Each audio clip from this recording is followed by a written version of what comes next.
تو حفیظ پاشا صاحب، یہ اس وقت حکومت ریئلسٹک ٹریک پر چل رہی ہے؟ یہ 5,900 ارب روپے ایک سال میں جمع کرنا کیا اس حکومت کے موجودہ معاشی صورتحال میں اس حکومت کے بس کی بات آپ کو لگتی ہے؟ اور پھر جو یہ خرچے اور آمدن کا جو ایک بہت بڑا فرق ہے، پھر جو قرضوں کی قسطیں ادا کرنی ہے، پھر اس پر جو سود ادا کرنا ہے، تو یہ فرق تو یہ ہر گزرتے سال کے ساتھ بڑھتا ہی چلا جا رہا ہے۔ اس کو یہ حکومت کیسے کور کرے گی؟ یہ مہنگائی بڑھا کر، یہ غریب لوگوں پر ٹیکسز لگا کر، اس طرح سے اس کو کور کیا جائے گا؟ دیکھیے، اس وقت سب سے بڑا جو ہمیں پریشانی کی وجہ ہے وہ یہ ہے کہ آپ نے پیٹرولیم لیوی کو 610 ارب تک بڑھا دیا ہے۔ اس کے نتیجے میں کم از کم آپ کے پیٹرول کی قیمت جو ہے اور ہائی سپیڈ ڈیزل کی قیمت میں 30 روپے کم از کم اضافہ کرنا پڑے گا آپ کو۔ تو اس سے آپ دیکھیے کہ تقریباً ہر چیز کی قیمت بڑھ سکتی ہے۔ بالکل۔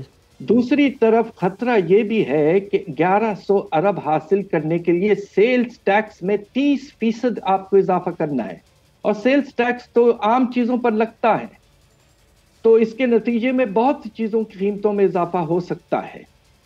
اور اگر خسارہ بڑھ گیا، ابھی بھی فیڈرل گورنمنٹ کا خسارہ اگلے سال کا جو وہ کہہ رہے ہیں کہ 4,000 ارب تک کا پہنچا ہوا ہے، اور اگر آپ کے ریونیوز میں اتنا اضافہ نہیں ہوتا، میں سمجھتا ہوں ٹارگٹ جو ہے 5,830 کے لگ بھگ، یہ بہت ایمبیشس ہے۔ اچھا، تو لہٰذا بجٹ میں خطرات موجود ہیں، اور ہو سکتا آنے والے مہینوں میں گورنمنٹ کو کچھ بیلنس کرنا پڑے گا کہ آپ خرچوں میں اتنا اضافہ نہ کریں، اور ایسا نہ ہو کہ افراط زر میں بہت تیزی سے پھر سے اضافہ شروع ہو جائے۔ رفیع صاحب، جو 610 ارب کا پیٹرولیم لیوی ہے، اس کا تو براہ راست اثر عوام پر پڑے گا، کیا اس کا کوئی آلٹرنیٹ اسٹیپ ہو سکتا تھا؟ اس لیوی کے ٹیکس کو روک کر کیا دوسرے کسی طریقے سے یہ اماؤنٹ جمع کیا جا سکتا تھا؟ ایسا پاسبل تھا اس حکومت کے لیے؟ یقیناً تھا، اور اس کی وجہ یہ ہے کہ ہمیں پروگریسو ٹیکسیشن کی طرف جانا چاہیے تھا۔ ہمارا جو سب سے امیر طبقہ ہے، جسے بعض اوقات ہم کہتے ہیں ایلیٹ، جی، ان کو جو قانون کے تحت مراد دیے گئے ہیں وہ بے شمار مراد ہیں۔ تقریباً ہمارا جو میرے شاگردوں کے ساتھ میں نے جو ایسٹیمیٹ کیا ہے، تقریباً 1,200 ارب کے مراد آپ نے امیر طبقے کو دیے ہیں۔ وہ مراد ختم کرنے کا وقت آ گیا ہے۔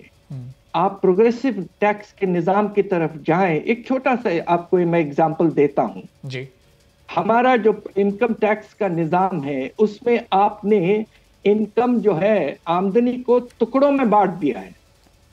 کسی ایک شخص کی پوری آمدنی پر ٹیکس نہیں لگتا، وہ انٹرسٹ انکم پر، سود کی انکم پر 10% دے دیتا ہے، ختم۔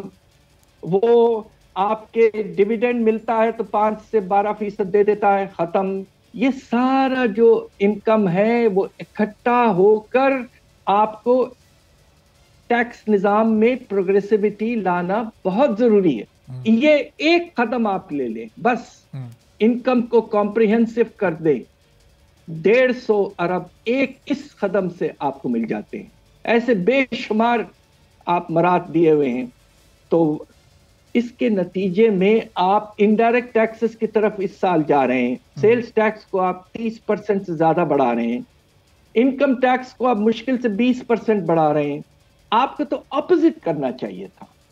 آپ کو انکم ٹیکس میں جو بے شمار آپ نے چھوٹ دیے ہوئے ہیں ان کو واپس لیں، اور پروگریسو نظام کی طرف آگے بڑھیں، تو انشاءاللہ ملک میں ترقی بھی ہوگی اور خوشحالی بھی آئے گی، اور ایک نظام جو ہے وہ عدم مساوات کی طرف جا پڑے گا۔ تو حفیظ صاحب، میں یہ سمجھتا ہوں یہ پروگریسو ٹیکسیشن کیسے ہو سکتی ہے؟ جو ایلیٹ کلاس پر یہ 1,200 ارب کی مراعات ہیں، یہ ایک تو یہ اگر آپ وضاحت کر سکیں کون کون سی مراعات ہیں، اور پھر کیا یہ ایک ان پاپولر اسٹیپ ہوتا اگر حکومت یہ اٹھاتی اور ان مراعات کو ختم کر دی؟ کیا اس وقت ایک چیلنج ہے حکومت کے لیے ان سب چیزوں کو ختم کرنا، جو اس نے یہ سیلز ٹیکس اور لیوی کی طرف جانا زیادہ آسان سمجھا؟ میں بہت سے آپ کو اگزامپل دے سکتا ہوں، وقت تو لگے گا، آپ کی اجازت ہو تو جی آپ بالکل دیجیے ذرا، تاکہ لوگوں کی سمجھ آئے ذرا۔ سب سے پہلے آپ دیکھیے کہ ہمارا جو انکم ٹیکس ہے، پرسنل انکم ٹیکس جو لوگ دیتے ہیں، کمپنیاں نہیں، جو لوگ دیتے ہیں، آپ کو سن کے شاید تھوڑی سی حیرت ہوگی کہ ہم میکسیمم جو سب سے اونچا ٹیکس ریٹ ہے وہ کون سی آمدنی پہ لگتا ہے؟ سالانہ آمدنی جس کی 7 کروڑ 50 لاکھ ہو. اچھا. پتہ نہیں پاکستان میں کتنے لوگ ایسے ہوں گے, اس کو ہی سب سے زیادہ ٹیکس ریٹ دینا پڑتا ہے, ورنہ عام جو انکم ہے 50 لاکھ کی سالانہ یا 1 کروڑ سالانہ, اس پہ کم ریٹ لگ رہے ہیں. ہمیں اپنے نظام کو ٹائٹن کرنا ہے. 11 سلیب تھے, ابھی بھی وہی رکھا ہے انہوں نے. بیچ میں خبر آئی تھی کہ اس کو کم کر کے 5 یا 6 پہ لے آئیں گے تو اس سے ریونیو میں اضافہ ہوتا, آپ کا نظام پروگریسو ہوتا. دوسری طرف جس طرح میں نے آپ سے کہا ہے کہ ہم نے مختلف کیپٹل گین جسے کہتے ہیں, جب آپ کسی چیز کو بیچتے ہیں تو اس کی قیمت زیادہ ملتی ہے, اسے کیپٹل گین کہتے ہیں. آپ نے کیپٹل گینز کو ایک مختلف پیریڈ پہ لمٹ کر دیا ہے, یعنی کہ 4 سال کے بعد اگر آپ نے پراپرٹی بیچا تو ٹیکس 0. یہ کون سا نظام ہے؟ ہر جگہ ہوتا یہ ہے کہ 5% 10% تو لگتا ہی ہے. تیسری طرف آپ یہ دیکھیے کہ ہم نے یہ کیا ہوا ہے کہ مختلف جو آپ کے انکم کے سورسز ہیں جی, ان میں ہم نے اب رینٹل انکم پہ البتہ ایک چیز انہوں نے اچھا کیا ہے, اور وہ یہ کہ اس کو اپنے ٹوٹل انکم میں کہہ رہے ہیں کہ شامل کریں. مگر رینٹل انکم پاکستان میں جو امیر طبقہ ہے ان کی رینٹل انکم 500-600 ارب ہے. کتنا ملتا ہے ریونیو میں؟ 20-22 ارب. صحیح. اگر آپ پروونشل گورنمنٹ کی طرف چلے جائیں تو زرعی شعبے پر جو ایگریکلچرل انکم ٹیکس ہے, آپ کو سن کے شاید حیرت ہوگی کہ 1% ہمارے جو زمیندار ہیں وہ 22% زمین ان کے ہاتھ میں ہے, اور وہ تقریباً نیٹ انکم ان کی 750 سے 800 ارب سالانہ ہے. ٹیکس کتنا دیتے ہیں؟ مشکل سے 2 ارب.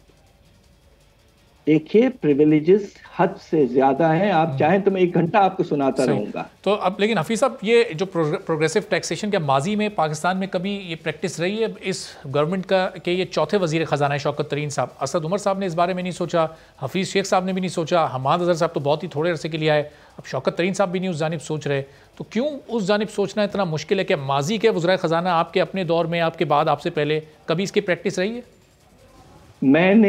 جب میں نے انٹروڈیوس کیا تھا تو میں نے فکس ٹیکس نہیں رکھا تھا, میں نے اس کو ایڈوانس ٹیکس کے طور پر رکھا تھا. اچھا. اور یہ انڈرسٹینڈنگ تھی کہ آپ سے کچھ پہلے ہم لے لیں گے مگر آپ اپنا ریٹرن فائل کریے. اس نظام میں ایک اچھی بات یہ ہے کہ ایک مڈل کلاس کا شخص ہے جس کی آمدنی محدود ہے اور اس کو اپنے ڈپازٹ سے کچھ پیسے ملتے ہیں, اس سے ہم فوراً 10% کاٹ لیتے ہیں, حالانکہ اس کی لائبلٹی 0 ہونی چاہیے. اس کی انکم 6 لاکھ روپے سے کم ہے. تو نظام میں دونوں طرف ایک طرح سے ناانصافی ہے. تو اس لیے آپ کو تبدیلی لانا چاہیے. اور میں نے ہمارے آنریبل پرائم منسٹر صاحب کو کچھ مہینے پہلے ایک پریزنٹیشن دیا تھا جس میں میں نے واضح طور پر یہ سارے مرات جو ہیں ان کے سامنے پیش کر دیے تھے. اچھا. وہ بہت خوش ہوئے تھے اس لیے کہ وہ خود ایلیٹ کی بات کرتے ہیں, ان کا لفظ تو کچھ اور ہے, وہ بعض خود کچھ اور لفظ استعمال کرتے ہیں. مگر اب وقت آ گیا ہے پاکستان میں کہ ہمارا جو امیر طبقہ ہے وہ پاکستان کو سپورٹ کرے. پاکستان نے ان کو اتنا فائدہ پہنچایا ہے ماشاءاللہ, اللہ کے فضل سے ہمارا امیر طبقہ بہت ویل آف ہے. سبسکرائب کریں اور بیل دبائیں تاکہ کوئی خبر رہ نہ جائے.